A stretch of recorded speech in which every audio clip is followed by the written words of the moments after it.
एक चूड़ियां बेचने वाली को मुझसे प्यार हो गया। उसकी क्या कमाल मोहब्बत थी। वो जहां भी जाती वहां की मशहूर चीज मेरे लिए तोहफे में लाती थी।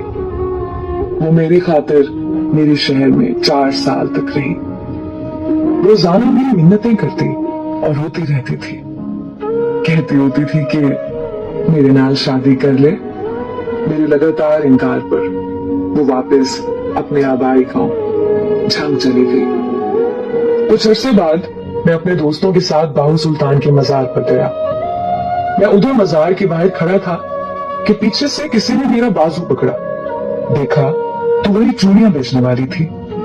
खुशी के मारे वो कहने लगी कि आके मेरी दुआ रंग ले आई, तेरा दीदार हो गया, शादी ईद हो गई। मैं जब भी दरबार पर आती थी आके तुझे मांगती थी।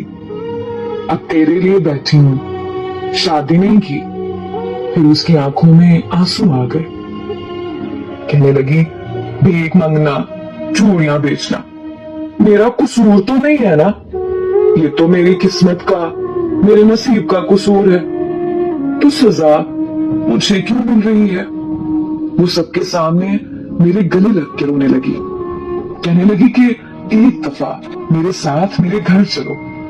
मेरे पांव पकड़ लिए। सब लोग देख रहे थे।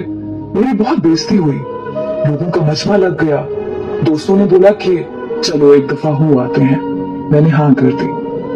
तो वो भागकर गाड़ी में बैठ गई। उसका घर 50 किलोमीटर दूर था। सारे रास्ते वो बहुत खुश थी। हम उसके गांव पहुंच गए। वहां सब घर कच्चे थे, लेकिन सफाई पक्के घरों से भी ज्यादा थी। सब लोग मुझे अजीब नजरों से देख रहे थे। हम उनके घर पहुंचे तो उसकी सब सहेलियां जमा हो गईं। फिर उसने हमारे लिए क्या मजे का खाना बनाया। उसके घर वालों ने मुझे बताया कि ये लड़की तो सारा वक्त तुम्हारे नाम की तस्वीर करती रहती है। और फिर जब हम वापस आने लगे तो उसकी आंखों से आंसू नहीं रुक रहे थे। मेरे हाथ चूमकर कहने लगी कि तेरा कसूर नहीं है, मेरी किस्मत का कसूर है जो मैं चूड़ियां बेचने वाली के घर में पैदा हुई। बड़ी मुश्किल से हम सब ने उसे चुप कराया और फिर हम वापसी के लिए निकल आए। मैं कार के शीशे में से देख रहा था कि वो तब तक देखती रही जब तक हमारी गाड़ी उसकी नजरों से दूर नहीं हुई। वो हमारी आखिरी मुलाकात थी। फिर एक दिन मेरा उससे मिलने को दिल किया तो मैं उसके गांव चला गया। उसके घर वालों ने बताया कि तुम्हारे जाने के बाद वो बहुत बीमार रहने लगी थी। खाना पीना हंसना सब छोड़ गई थी और एक दिन उसकी मौत हो गई।